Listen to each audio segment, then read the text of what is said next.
A very good evening, aspirants. Welcome to the Hindi News Analysis by Shankar IAS Academy for the date 1st of September 2021. These are the list of news articles that I have chosen today for discussion. And today we have one editorial and one op-ed article. And in this news article, we are going to discuss about China's transport corridor. And in this news article, we are going to see about biofuels. And this next news article is about the NCR's regional plan of 2041. And in this sixth news article, we are going to discuss about the recent United Nations Security Council resolution, that is with respect to Afghanistan.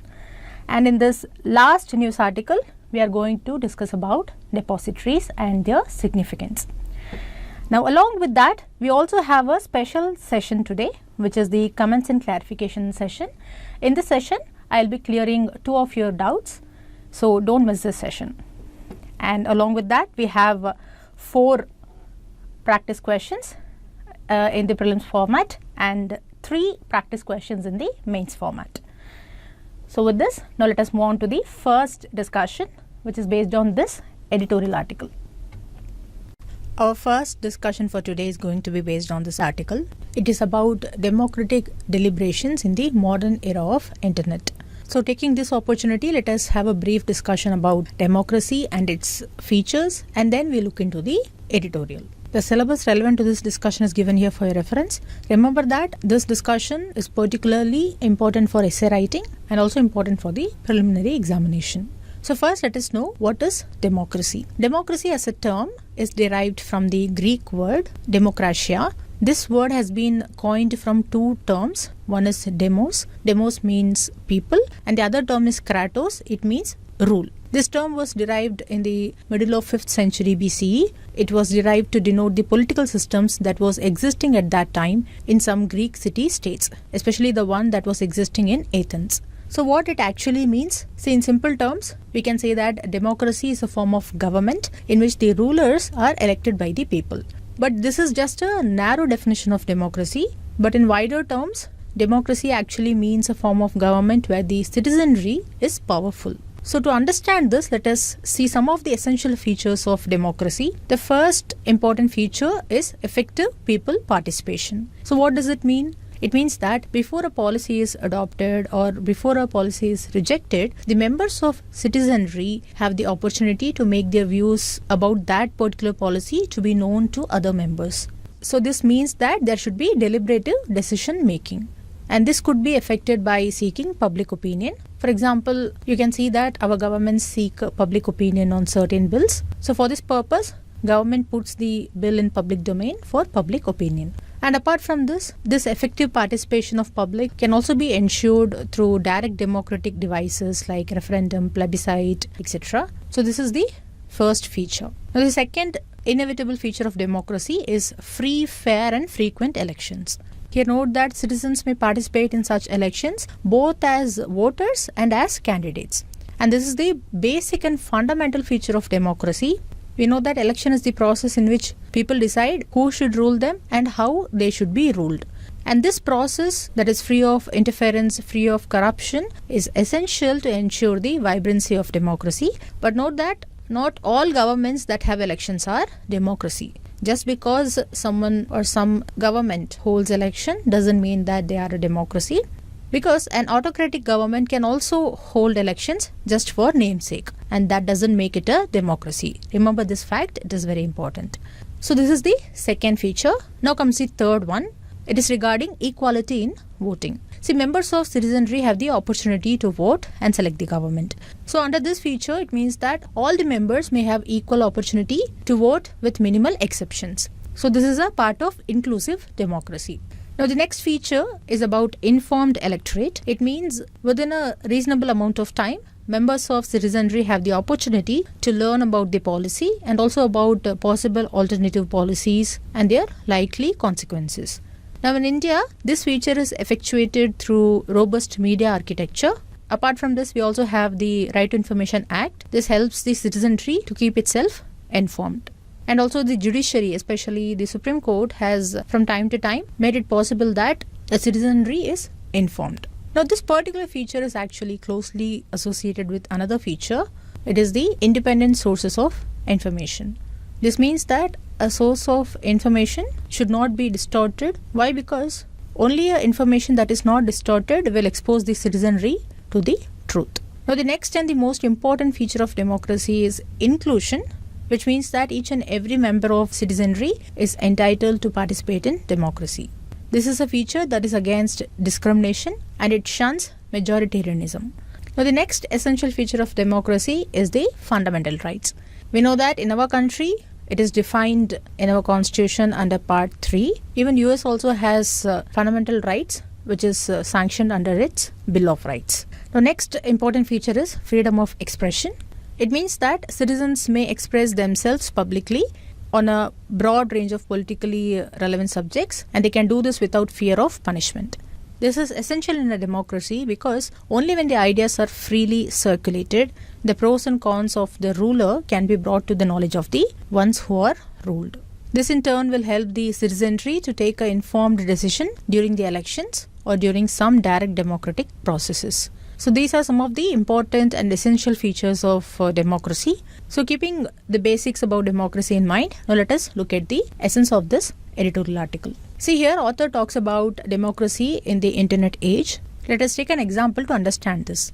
We have the forums like Facebook or Instagram, and those who use these platforms, they either like or follow some pages. Now these pages provide you with content that is relevant to a particular topic or that is in support of a particular topic. So when you like a particular page, for example, let us assume that you have liked a page about a political ideology. Then from that moment onwards, you will be fed with similar ideologies only by that platform. And when you make a post in support of that particular ideology, then it will be well reassured in that particular platform. So basically what happens is one idea echoes between a limited group of people or it echoes between the like-minded individuals. So this makes the individuals who are using such platforms being trapped in one echo chamber where they validate their idea as infallible, that is, as being never failing or as being error-free. They think that their idea is the correct one. But we know that this kind of scenario and thinking has risks. It has mainly two risks. One risk is that we will tend to exclude the groups or we'll even develop enmity towards those who oppose these ideologies. And second risk is that the people who don't have access to these digital platforms, they are at the risk of being excluded from the ideological discourse. And this is essentially a reflection of an already existing socioeconomic divide. So in these two scenarios, democracy takes a backseat.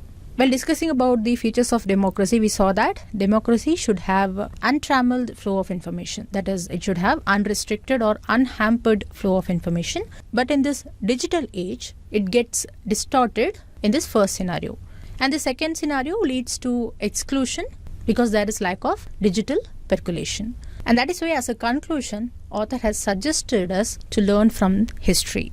And he has emphasized the importance of public deliberations. Here, through history, author has asked us to learn from the emperors such as Ashoka and Akbar.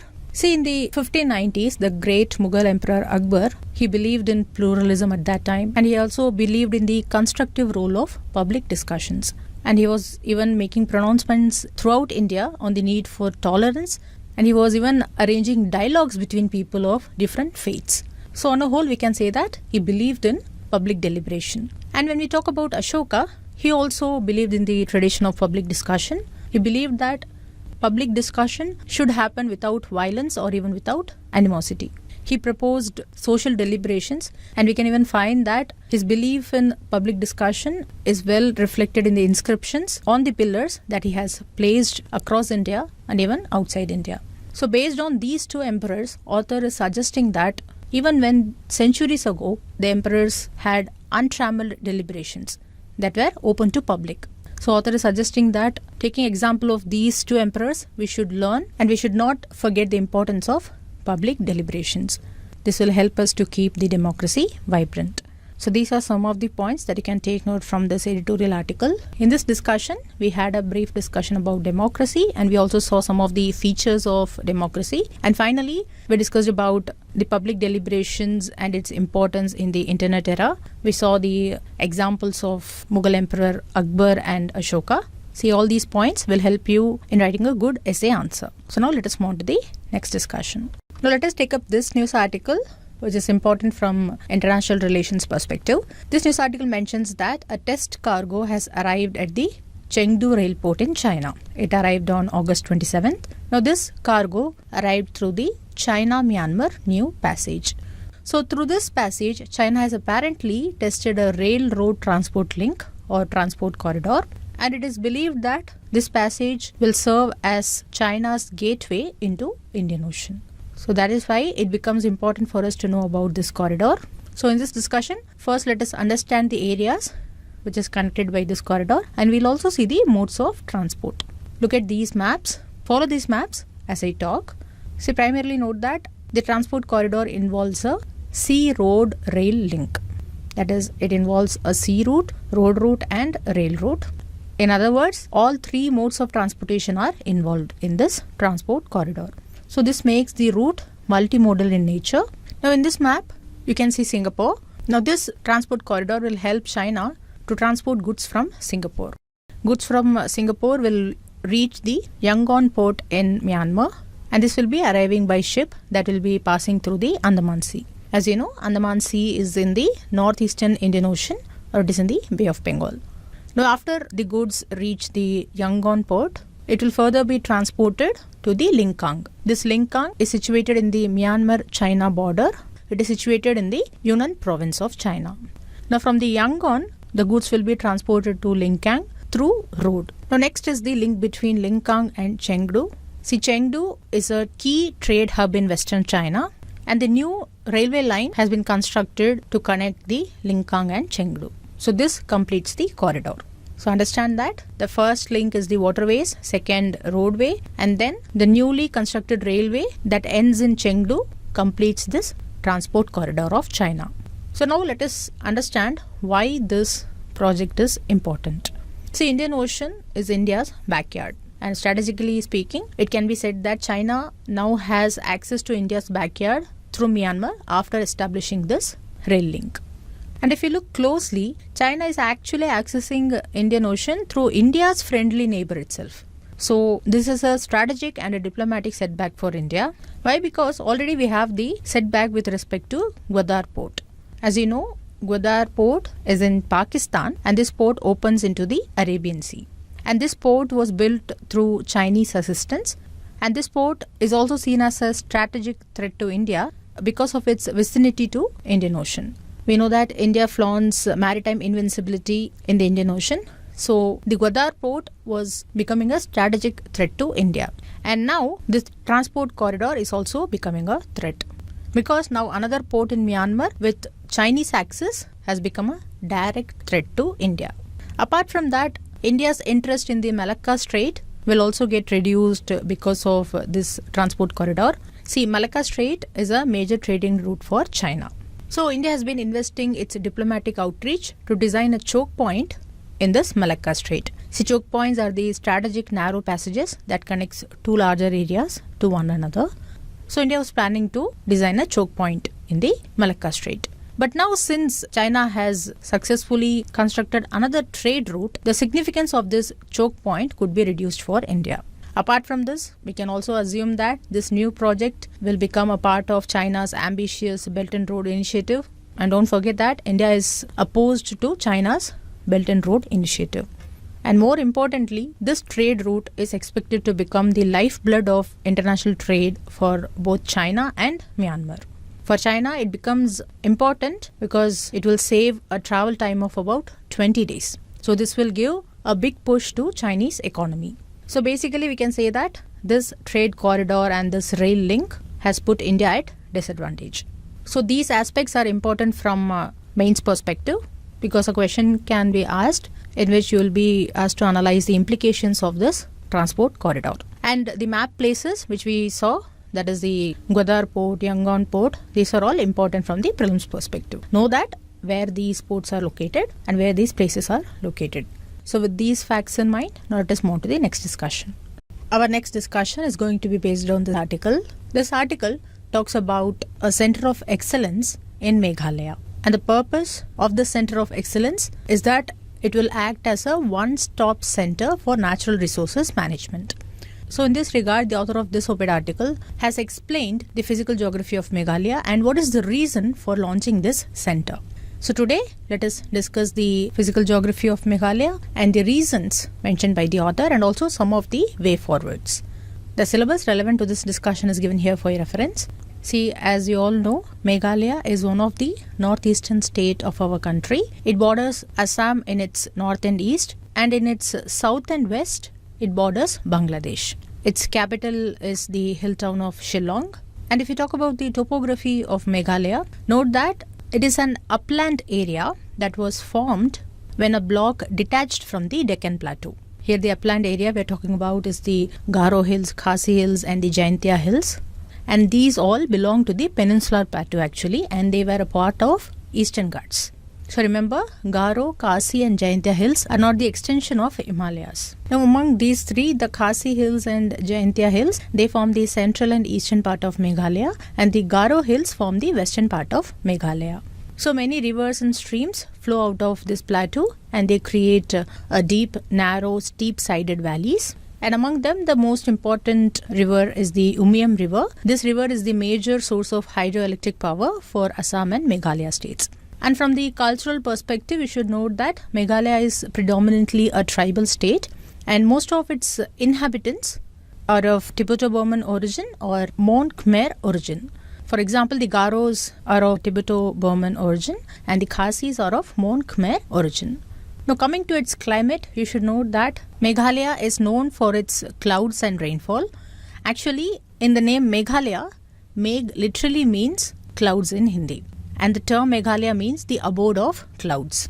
And it is known for rainfall. Here you can remember that during school days we have studied a village which receives the world's highest rainfall. This village is situated in Meghalaya only. The name of this village is Mausinram. It receives about 750 centimeters of rainfall on an average. Apart from this, note that nearly 37% area of the total land is under forest in this state, and therefore it also has rich natural resources like limestone and coal. But beyond its richness of natural resources and biodiversity, the state faces some issues. It is said that in the recent years, the forest cover and the natural resources in the state are rapidly deteriorating. So you should understand that the state has been designated as the wettest places on earth. But still, the state is now facing a severe water crisis. So this shows the improper and irregular management of natural resources in the state. And that is why Center of Excellence will address this issue of management of natural resources. So now, what is the actual reason for deterioration of forest cover and natural resources? See, the first reason is the slow decline in the usage of traditional practices in the state.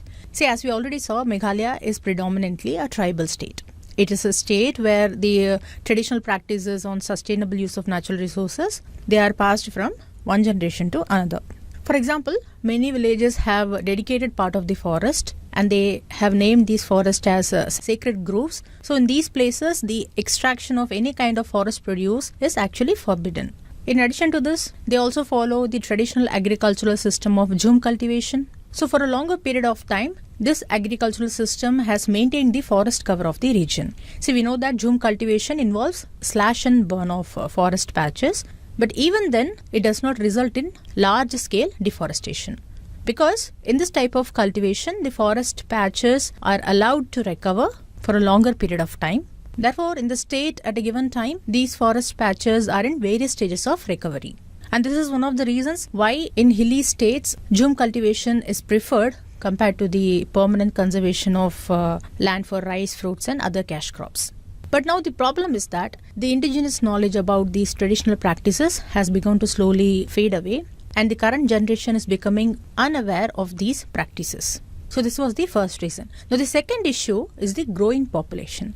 So it is having an impact on the available resources. That is, the available resources is not enough for this growing population. Now this also gave birth to unsustainable development activities. For example, we saw that using jhum cultivation is fading away. So this is leading to fragmentation of forests. and it is also leading to depletion of soil nutrients. See here, you should understand that in the original Zoom cultivation, the Zoom cycle allowed the maintenance of forest cover through a process of restoration, and this process was allowed to continue for about 10 to 15 years. But now, this time period has been reduced to 3 to 5 years. So this shortening of Zoom cycle has depleted the soil nutrients, and therefore it has reduced production, and it is also affecting the recovery of forests. Apart from this, coal and limestone mining in many parts of the state, especially in the South Garo Hills, Khasi Hills and Jaintia Hill districts, these have affected the native biodiversity to a larger scale. We know that rat hole mining is very popular in Meghalaya. Apart from this, other developmental activities such as urbanization, this has also caused damages to the existing ecosystem, because in urbanization we construct buildings, so they not only cause forest loss but they also fragment the forests. Now, along with all these, there is also indiscriminate exploitation of the available natural resources. We saw that there is growing population in the state. So, in addition to this, already the both existing rural and urban population, they are heavily dependent on the forest for their daily needs of water, food and other services. So, the growing population has now led to this indiscriminate exploitation of these natural resources. And that is why we are saying that there is problem in the management of existing natural resources. And one of the reasons for this problem, as mentioned by the author, is that there is lack of knowledge among the rural communities, and they are unable to access the knowledge also. And the local communities, they lack technological empowerment also, and this is also creating an issue in the management of existing natural resources. So in this regard, author has suggested certain measures to resolve this particular problem of accessing knowledge and technologically empowering the local communities. See, first, author suggests that the government can provide correct knowledge so that the local communities, they can themselves conceive a solution and implement it to solve the local problems. Then the state must ensure reactivating the community's connection to the natural resources, so that the communities can tackle the resource crisis. And for this, author is suggesting the use of MGNREGA, that is the Mahatma Gandhi National Rural Employment Guarantee Scheme. So we know that this scheme provides employment, and under the scheme many activities are undertaken. So this scheme provides for a systemic convergence of all line departments, and it brings together the agriculture, horticulture, soil and water conservation departments. So author is suggesting that using this scheme, the state can leverage various technologies, and it can use the youth population to reintegrate them with the indigenous knowledges, and they can re-establish their connection to rejuvenate the natural resources. Now, with respect to digital empowerment, author has suggested for the use of some digital applications such as participant digital attestation. See, this application allows community cadres to record their attendance by scanning QR codes. It provides them content, it provides them training sessions and even digital certification. So these tools help them to create a free flow of knowledge without hierarchy. And using this knowledge, the communities can empower themselves and they can overcome the existing knowledge barriers. So to enhance such kind of measures only, the Center of Excellence has been launched, and this will act as a one-stop center for the natural resources management. And these are said to be the mandate of this Center of Excellence. So that is all about this op-ed article. In this discussion, we saw about the physical geography of Meghalaya. We discussed the issue of depleting natural resources in the state, and we also saw the reasons behind it. And we saw some of the suggestions given by the author to overcome some of the issues. Now let us move to the next discussion. Now our next discussion is going to be based on this news article from the business page.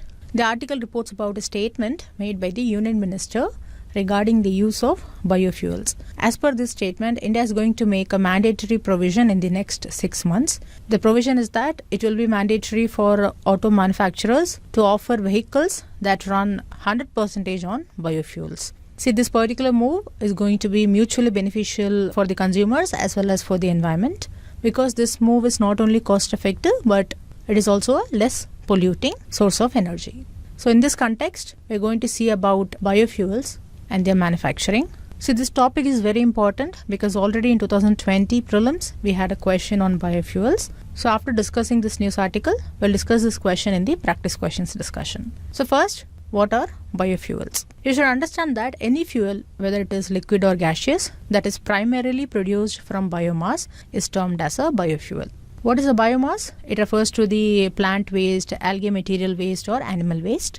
Then what about the fuels which we currently use? See, currently we use the fuels like petroleum, coal, natural gas. These are all called as fossil fuels. So generally, the biofuels which are produced from biomass, they are used to replace these fossil fuels, or they are used in addition to the diesel, petrol or other fossil fuels which are being currently used. So similar to fossil fuels, these biofuels also have many applications, including they are used as fuels for transports. Now this biofuel is considered a source of renewable energy. Why? Because it is produced from biomass, and this biomass or the feedstock material, they can be replenished readily. So this makes it biofuels as cost effective, and it also becomes an advisable environmental alternative. So we know that in the current scenario, petroleum prices are rising, and there are also concerns about the greenhouse gas emissions made by the fossil fuels, which are contributing to the global warming and climate change. So these aspects increase the importance of biofuels. It is cost effective than fossil fuels. For example, a liter of bioethanol costs about 65 rupees and a liter of petrol costs about 110 rupees. So you can see the difference between these two fuels. So now how they are manufactured. So usually the crops which are either high in sugar, starch or oil, these are used in making biofuels. And based on the raw materials used for its production, these biofuels are generally classified into three categories. The first one is the first generation biofuels, second is second generation biofuels, and third is third generation biofuels. Now in these, the first generation biofuels are usually made from sugar, starch, vegetable oil or animal fats using conventional technology. And these first generation biofuels include bioalcohols, biodiesel, vegetable oil and biogas.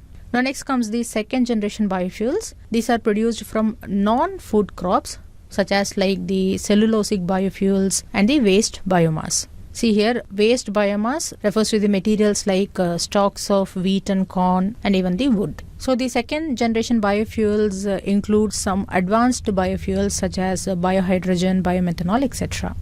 Now the third type is the third generation biofuels. Now these are produced from microorganisms like algae. See, these algae are grown and they are harvested to extract oil within them. And this oil is then converted into biodiesel through a similar process that is used for producing first generation biofuels. So in this discussion, we saw about biofuels and we also saw how different categories of biofuels are produced. Now let us move to the next discussion.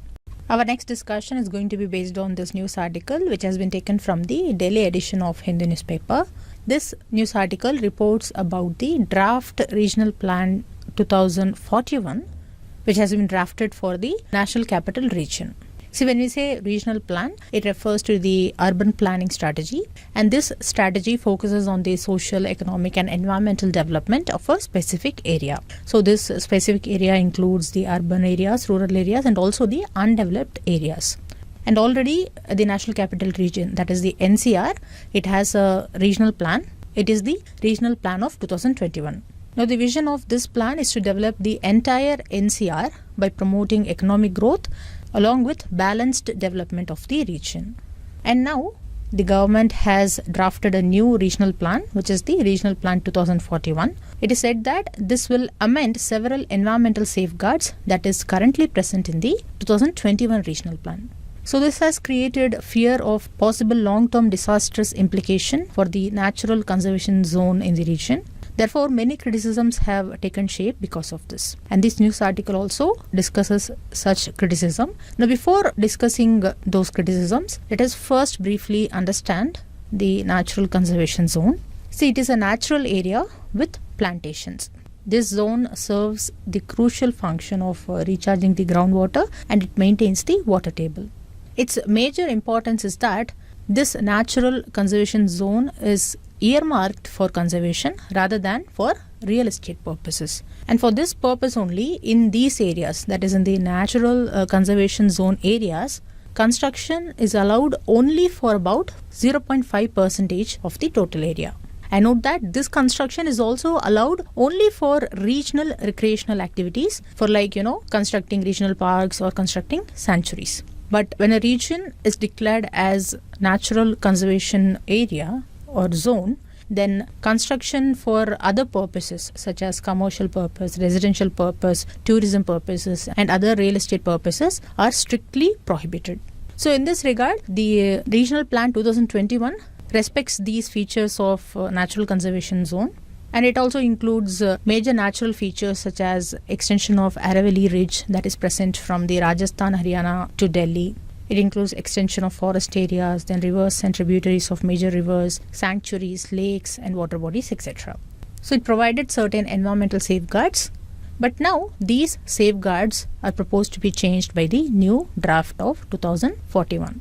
So let us see what are the conflicting provisions in this draft. See, the first and foremost one is that it provides for categorization of natural conservation zone.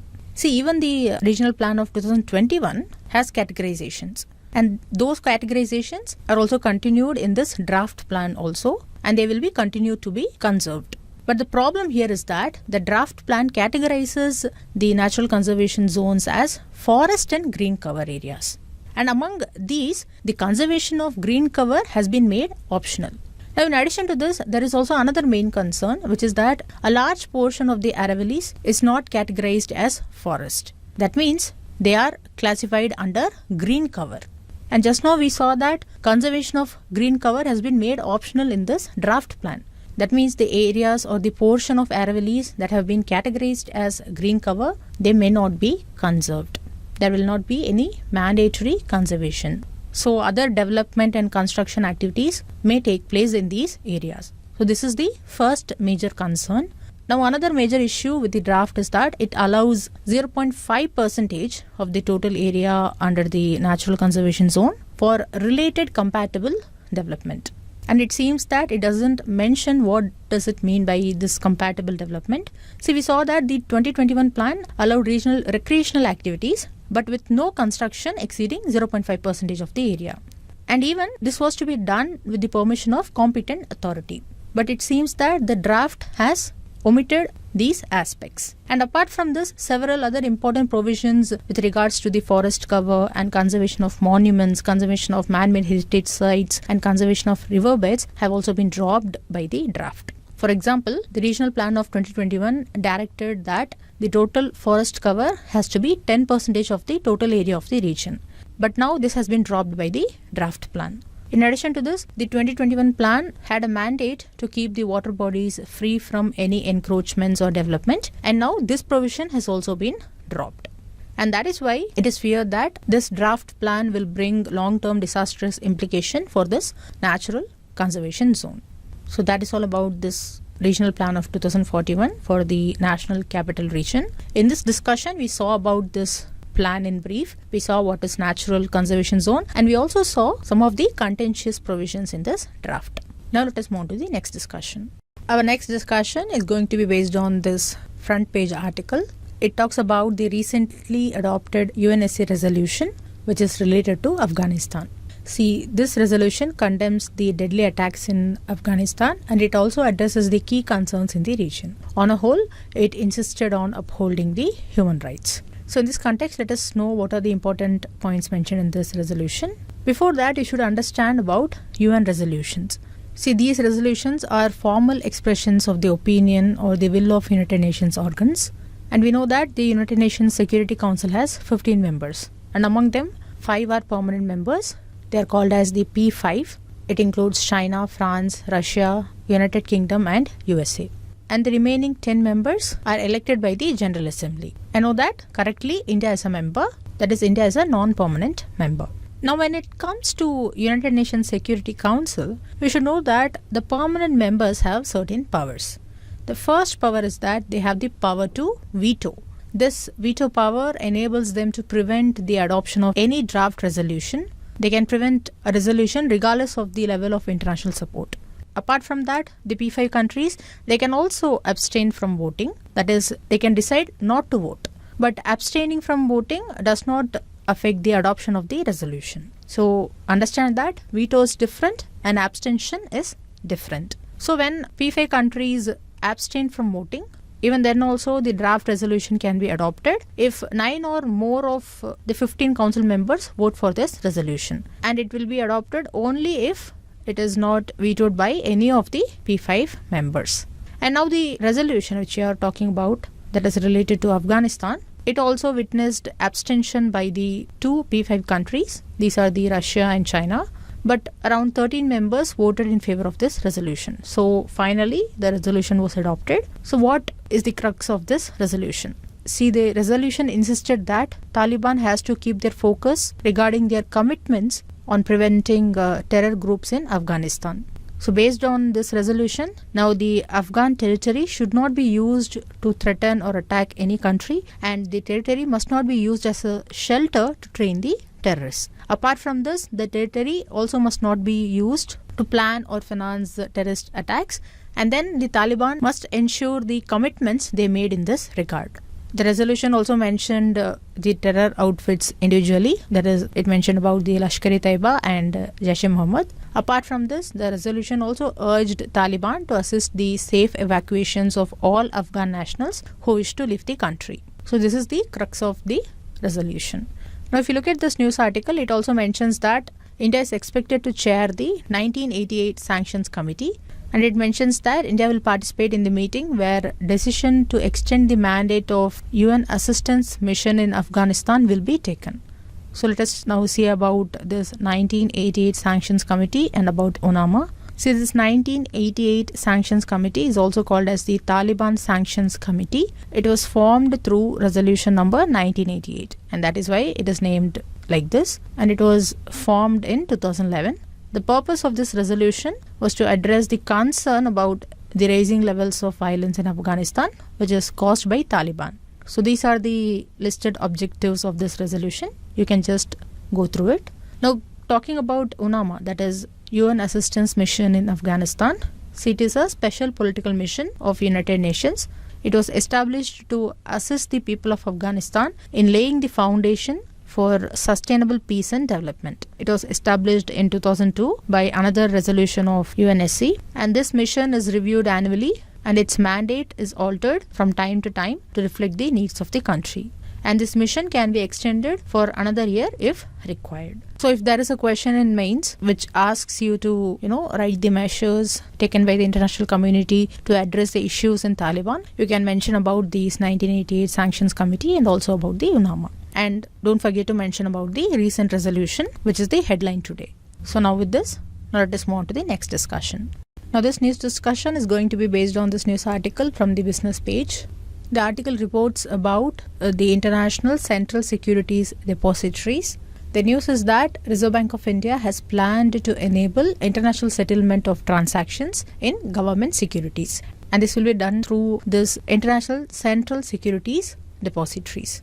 And this measure is expected to help to expand the investor base for India's government securities. As you know, government securities, they are tradable instruments, and they are issued by both the central government and the state governments. And these acknowledge the government's debt obligation, and such securities can either be short term or even long term. We have discussed many times about government securities. So today let us focus on these International Central Securities Depositories, that is ICSDs. To understand that, first we need to know what are depositories. See, these are the institutions that hold investors' securities like shares, debentures, mutual funds, and they hold these securities in an electronic form in a demat account. So already there is a Central Securities Depository. This is a financial organization that specializes in holding securities. And note that a Central Securities Depository, in short CSD, it may exist for a specific type of security also, such as for government bonds, there can be a CSD. And such CSDs can be both national or international, and today we are concerned with the international one. Now when we take the International Central Securities Depository, they settle trades in the international securities such as Euro bonds.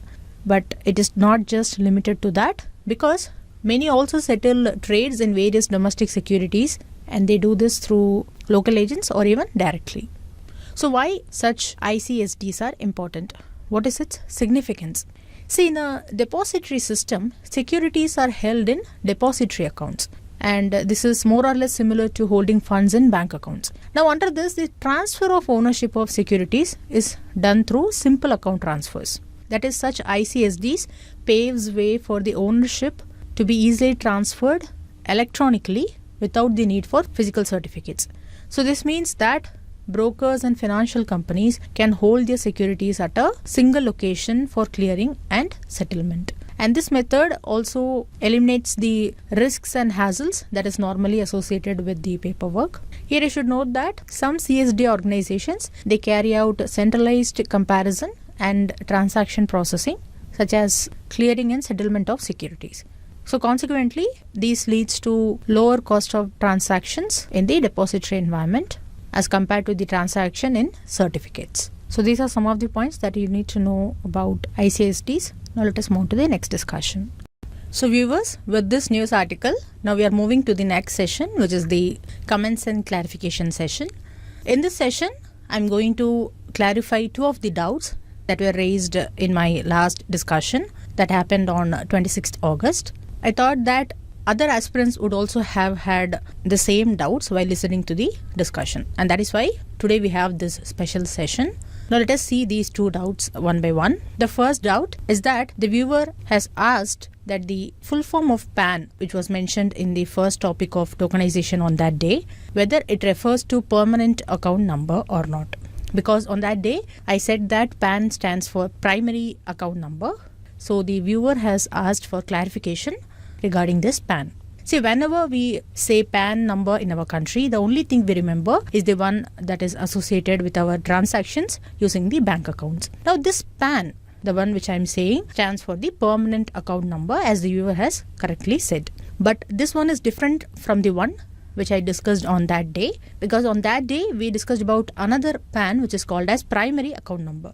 So now let us see what is the difference between these two. Knowing about these two will enrich your general awareness. See, the first one, the permanent account number, is a 10-digit unique alphanumeric number. It is issued by the Income Tax Department of our country. And this PAN is issued in the form of a laminated plastic card, as you can see in this image. And this card is what we call as PAN card. And this is the alphanumeric number which I am mentioning. Now each of these digits mentioned in this alphanumeric number have a meaning. It is not relevant for our examination. Now just know that this PAN card is issued as per the rules and criteria mentioned in the Income Tax Act of 1961. So now what is the purpose of this PAN, that is the permanent account number? See, it enables the department, that is the Income Tax Department, to identify or to link all the transactions of the PAN holder with the department. So what are the transactions which we are mentioning here? It includes the tax payments, it includes the tax deducted from source credits or tax collected at source credits. In short, we call this as TDS or TCS credits. Then returns of income, then other specified transactions, correspondence related to them, etc. All these transactions are identified and linked to the PAN holder using this PAN number. And therefore, the permanent account number acts as an identifier for the person with the tax department. Now, why is it necessary? See, it generally facilitates easy retrieval of information of the PAN holder. It matches various investments, their borrowings and other business activities of that particular PAN holder. So we can say that it facilitates linking of various documents, including payment of taxes, assessment, tax demand, tax arrears, etc. These are the documents which are related to the PAN holder. And it also helps in detecting and combating tax evasion, and it helps to widen the tax base. And that is why in many places we are required to quote or mention the PAN details, such as when you are purchasing or selling a motor vehicle, you are asked to mention the PAN details or the PAN number. Then while opening an account with a banking company or even with a cooperative bank, you are asked to give the PAN details. And then while making an application for issuing a credit card or a debit card also, you need to mention the PAN number, that is the permanent account number. And when deposits of cash which exceed 50,000 rupees in a particular day, that is if you are depositing 50,000 rupees in a particular day, then without PAN number you cannot deposit. So like this, for many other purposes, PAN details and PAN number are required. So this was about the permanent account number. Now, what is this primary account number? See, it is also in a way related to transactions only. It refers to the number that is generated as a unique identifier. This number is designated for a primary account in a bank. So this number is linked to the information about the card holder, such as the name, balance or credit limit. But what is the card which we are mentioning here? It is the credit card and debit card. see the digits which are found on your debit card and credit card, it is the primary account number. And because of this reason, these numbers are also called as the payment card numbers. And this number also has reference to the issuer. So this primary account number actually identifies the issuer as well as the particular card holder account. And depending on the card and depending on the bank, your card may have 14 digits, 15 digits, 16 or even 19 digit number. So for example, let us take this card. As you can see here, the number which is embossed or encoded on this plastic card, this number is the primary account number. Now what is its use? It actually supports account record keeping, and it is also of great help in resolution if there are issues with the account. But there was an issue with this primary account number. It was that the merchants, they used to store this PAN number, and that too they used to store this in an unencrypted format. So therefore, these merchants, they were at the risk of becoming breached by hackers. And when the hackers gain access to their system, they can not only potentially put their entire network at risk, but they also pose a threat to the card holder, because when they can hack into a system of the merchant and the merchant has already saved this PAN number in an unencrypted format, then the hacker will get the details of this PAN number, and through that they can identify the card issuer, they can trace the bank account, and they can get other transaction details very easily. And that is why it is necessary that this information has to be protected and not to be stored by the merchants. This was what I told on that day.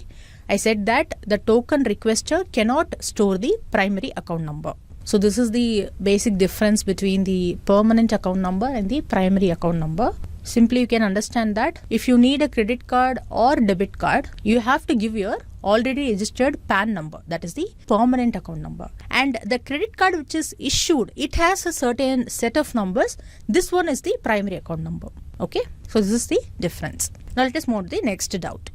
Now this doubt is regarding the discussion on the 26th August, which was based on the OBC criteria notified by the Haryana government, which was later nullified by the Supreme Court. So in this, the viewer has asked that whether the income limit is 6 lakhs or 8 lakhs.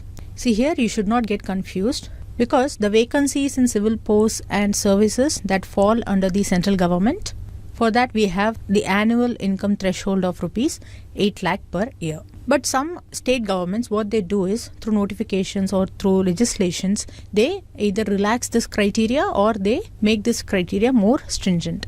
Like the Haryana government, which aim to fix the income ceiling at 6 lakhs. On that day we saw that those who earn up to 3 lakh rupees, they will first get the benefit of reservation services and admission in educational institutions in the Haryana. And the remaining quota will go to those from the backward classes who earn more than 3 lakh but who earn less than 6 lakh. So that means those who earn above 6 lakh, they will be not given any reservation and they will be considered as creamy layer of the backward classes. So this income limit was set by the Haryana government for reservations in its state services and admissions in its educational institutions. So don't get confused. This is the one which you have to keep in mind while applying for UPSC. The 8 lakh annual income limit will be applicable for you. That is for the children of those individuals who are not in the government employment. And for the children of government employees, the threshold of this annual income, actually it is based on their parents' rank. It is not based on their income. So keep this in mind. With this, now let us move on to the next session. Now we have come to the last session, the practice questions discussion session. These questions have been framed based on the areas which we covered in the news articles discussion. Now this is a previous year question. The question is based on biofuels. This question appeared in Prelims 2020. Question asks, according to India's national policy on biofuels, which of the following can be used as raw materials for the production of biofuels? Cassava, damaged wheat grains, groundnut seeds, horse gram, rotten potatoes, sugar beets. See, first let us have a brief about India's national policy on biofuels. It was introduced to promote the biofuels in our country. It was introduced by the Ministry of New and Renewable Energy. Primarily, it was introduced in 2009 and later in the year 2018, it was upgraded to adapt to the changing times.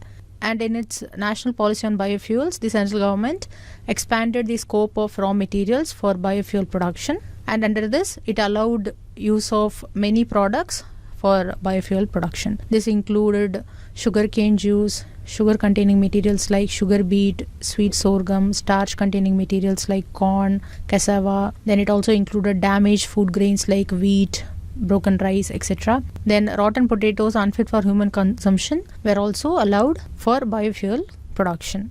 But actually, if you see, all of these can be used for producing biofuels. But here the question asks particularly about the raw materials that is allowed by the national policy on biofuels. If you go through the document of this national policy, there is no mention of horse gram or groundnut. And that is why we are going to eliminate these two options. And by eliminating these two options, we arrive at the correct answer, which is option A, 1, 2, 5 and 6 only. So be careful before marking the correct answer to a question like this. Now let us take one practice question.